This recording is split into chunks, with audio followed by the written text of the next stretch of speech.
I don't want to be working in ballet or opera or, things where it's like, hey, keep this thing alive, even though no one cares about this anymore. Timothée Chalamet. What a foolish thing to do, not just for his career, but just for the arts. All of the children do not have to take ballet. If your child wants to be in hula, if your child wants to be in flamenco, to me, the importance is our children dancing and participating in dance.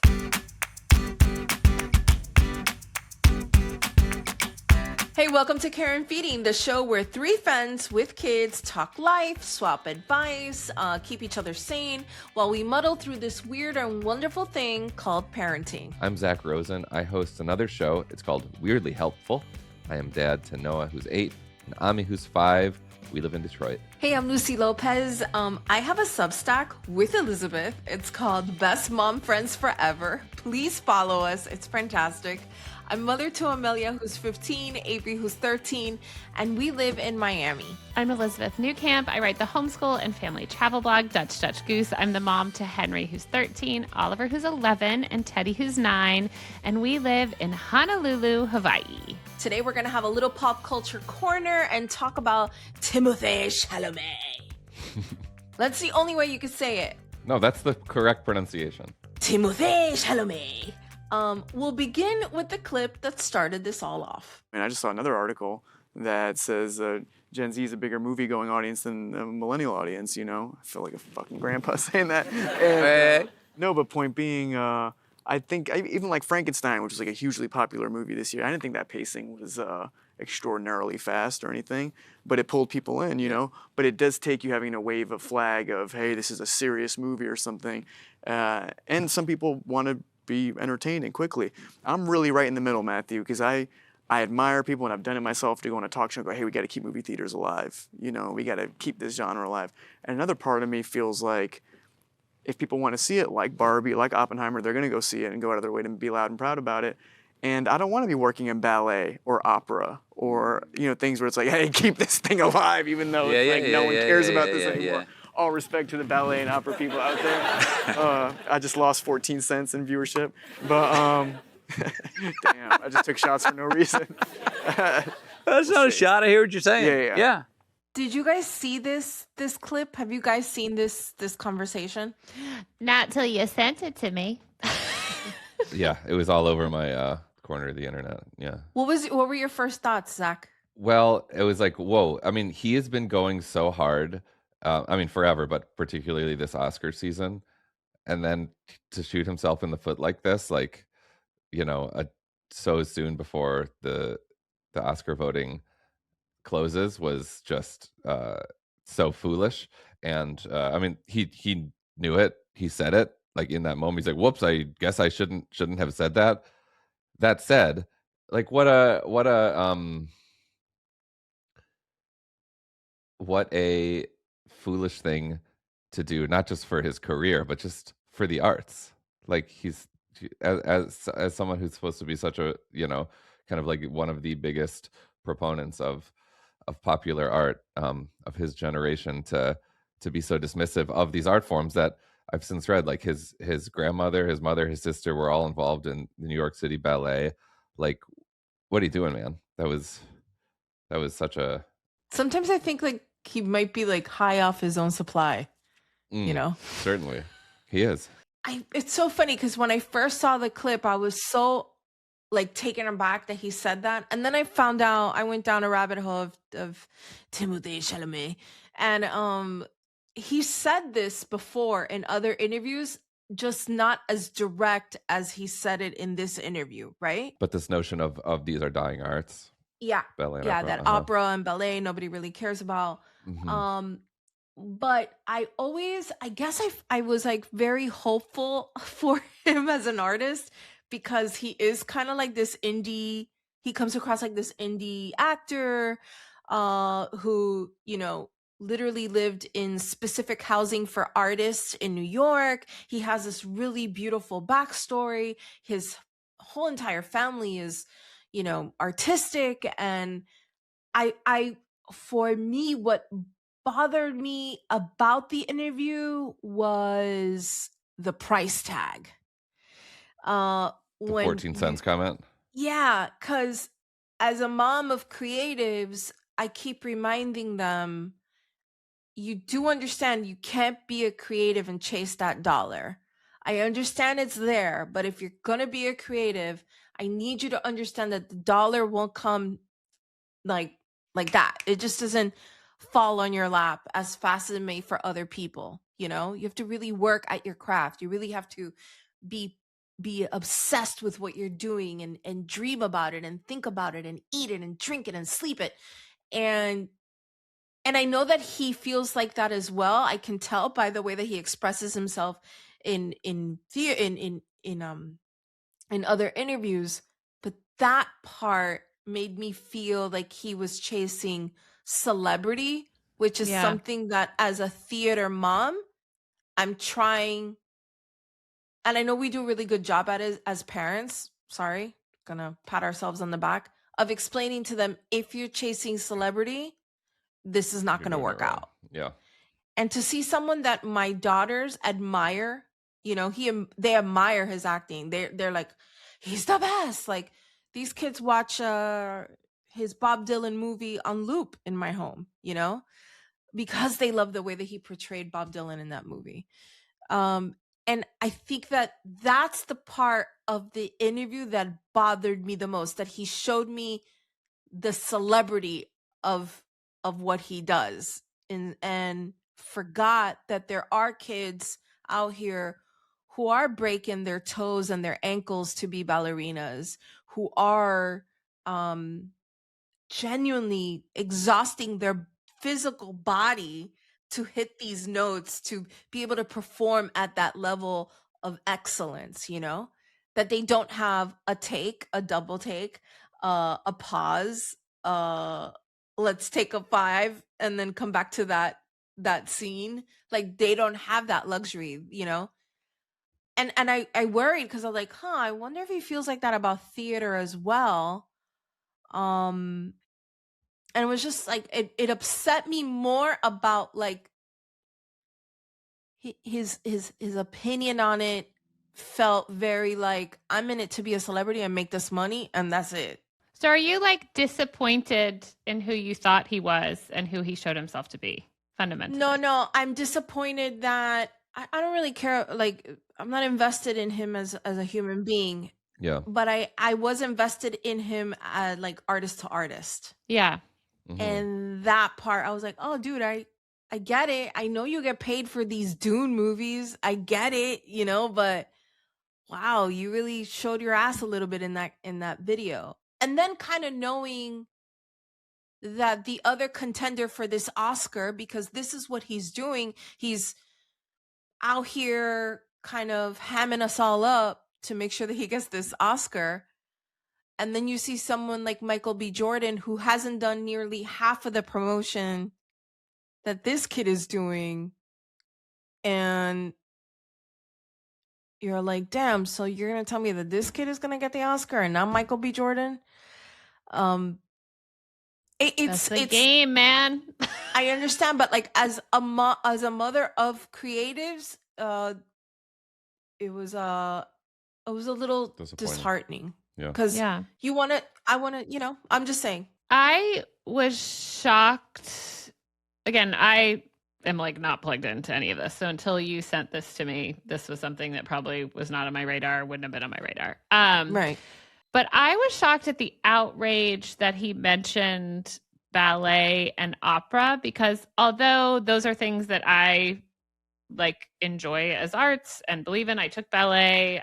We've taken our children to see ballet. I'm less into opera, so we spend less of our time showing the kids that and teaching them that, but they've been exposed to it.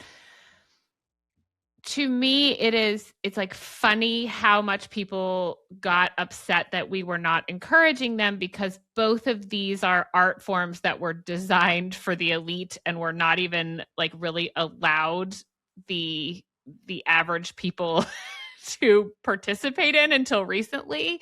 And it made me think about all these other art forms, flamenco, taiko, hula, like all of these art forms that are more culturally relevant in a lot of ways than these two forms that have been held up as like, these are important and highbrow and to the arts, right? regional storytelling, like all these other creative things that are also at risk of dying if we do not promote and continue. And yet somehow the outrage is about these forms that we've like held up as like the arts, you know? And just like, why are we so triggered by the idea that he would undersell those, when I think in general, like one of the things I believe is happening is that we are getting kids into all of these other forms of arts and saying like, these are all incredibly valuable, and how they meld together is important, and how they speak culturally to different things are important. And so it's just funny that there's been, because then as I went to look into it, it's like people are really upset about like, well, my child wants to be a ballerina, or like ballet should be open to all, which I absolutely agree in. And I think like there's no shortage of ballet schools or children taking ballet, right? But a fraction of that now has gone to, it is equally as popular to take hip hop dance. And I don't think there's anything wrong with that. Like all of the children do not have to take ballet. If your child wants to be in hula, if your child wants to be in flamenco, if your child wants to be that, to me, like the importance is, are children dancing and participating in dance? Are children singing and participating in music? Are they playing instruments? Like that is the culture that I'm worried about, less specifically than like any one thing. Yeah, I mean, I think that's why this was just such a little disappointing thing. And again, like people make mistakes. He was in a live forum, millions of people are watching. Like, you know, I'm willing to give him a little bit of grace. However, as someone who is carrying the banner for arts writ large in America for a certain demographic, like for him to punch down like that, because it's true, opera and ballet are not popular, just fact. But for him to dismiss them in the way he did, it's just he's only hurting. You know, it's hurtful. He's hurting people, and he's hurting the cause. Though, did you see there were some very, very pithy, clever kind of comebacks from various ballet and opera companies around the world? Like, for example, the Seattle Opera posted this thing on Instagram. It says, use promo code Timothée to save 14% off select seats for Carmen. So good. Yeah, good and for that, them. Yeah, that went viral, right? And so like it's funny that they are kind of brought some play to it, because it isn't the biggest deal in the world either. Let's be honest, life gets messy, families fight, coworkers overstep, partners do weird stuff in bed. Luckily, Slate Advice columnists have seen it all. Sign up for the free Slate Advice newsletter and get our latest takes on sex, parenting, money, and every moral gray area in between, plus exclusive bonus letters delivered straight to your inbox. Subscribe now at slate.com/advice. I just feel like, was ballet ever really popular, other than when it was, this elite thing that we felt cultural? I'm not saying it's not important, because I danced and I think it is like an incredible way to move your body. I think a lot of adults should get into ballet if they love to dance. Like there are so many elements of it that are so good for us and a way to express yourself, right? But like, I absolutely agree that we should not be punching down at any of these forms. Like in this moment, with everything going on in the world, everything going on with AI, everything going on with technology, it's like what we have as humans is this the way we move our bodies, the way we make music, the way we, right? Like that is something that can't be taken from us, and something we do uniquely. And so punching down it's dumb, and it is, discouraging. And I think all of that is sad, but I'm also like, Gino told Amelia, he goes, hey, Amelia, I want to show you how you can lose everything in 10 seconds when you when you don't know what you're talking about. Let me show you. And like, we watched it as a family. He goes, look how fast he lost all those people. And she was like, yeah, he goes, and he brought it back to social media. This is why I tell you, you got to be careful what you post. You got to be careful what you do. But also, like, this might be the best thing that ever happened to ballet or opera. Yeah, like Zach was saying, like what he did was say, like, if you care about, like, I am a spokesperson for this generation and I don't care about this. And so it's like, now, if you care about this, you get to vote with your time, with your money. And I think specifically as parents, we decide where our children see us spending our time. So if this bothered you, book tickets to the ballet, watch the ballet on your TV, go take a family ballet class. Or if it's not ballet, again, I just want to say, like, there are so many elements of other cultures that I think have been lost that fit this same thing.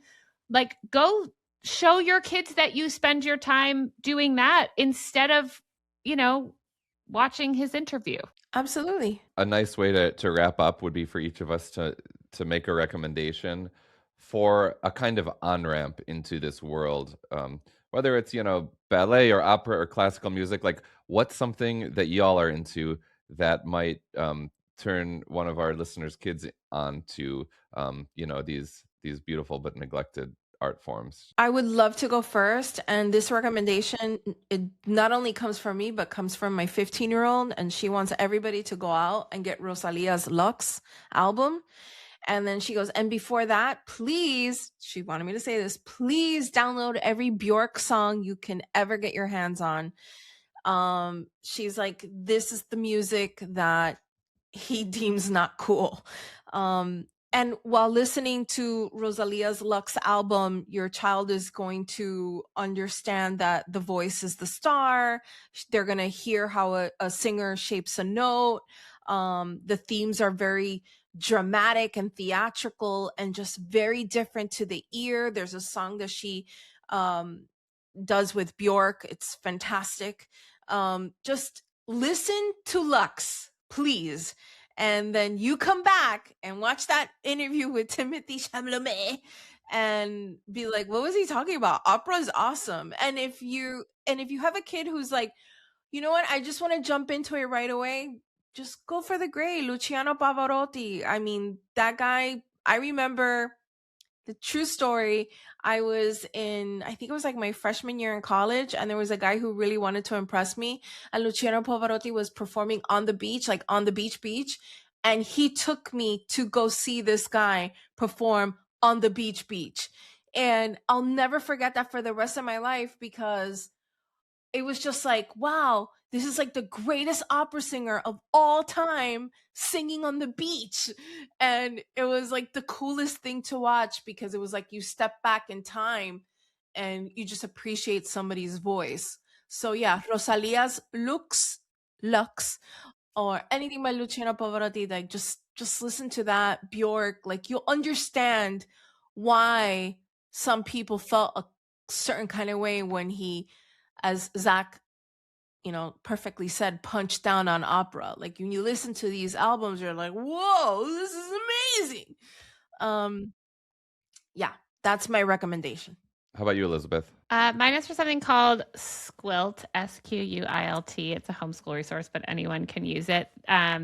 This wonderful music teacher turns out listening calendars for each month. Each one is on a different theme. She has some free ones. It's also like you can pay for the month. There's a whole class you can take, but the value here is in these listening calendars. Last month was Bluegrass. This month is Women in Music. She curates them. You get a YouTube playlist and you can watch these.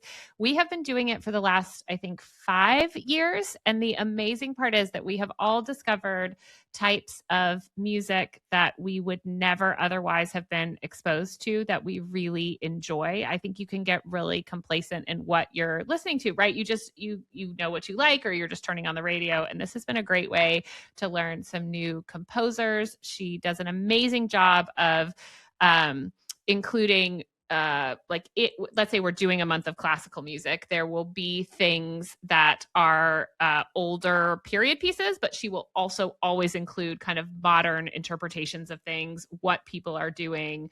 It's just been a really cool way to discover. There are months on drums. Every January is musicals. Pretty much every, I think, April is movie music.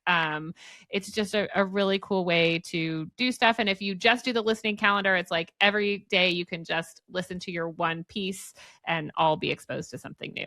I love that. Okay, I am going to land this with a piece of music that I have probably listened to more than any other over the last 5 or 6 years. And ironically, it comes from a Timothée Chalamet film. My favorite performance of him is Call Me By Your Name. Have you Best seen Call Me By Your ever. Name? there's a piece of music on that soundtrack called Hallelujah Junction, first movement, which is by this composer, John Adams. And it's two pianos kind of playing in round, like they're kind of playing the same thing, but not quite at the same time.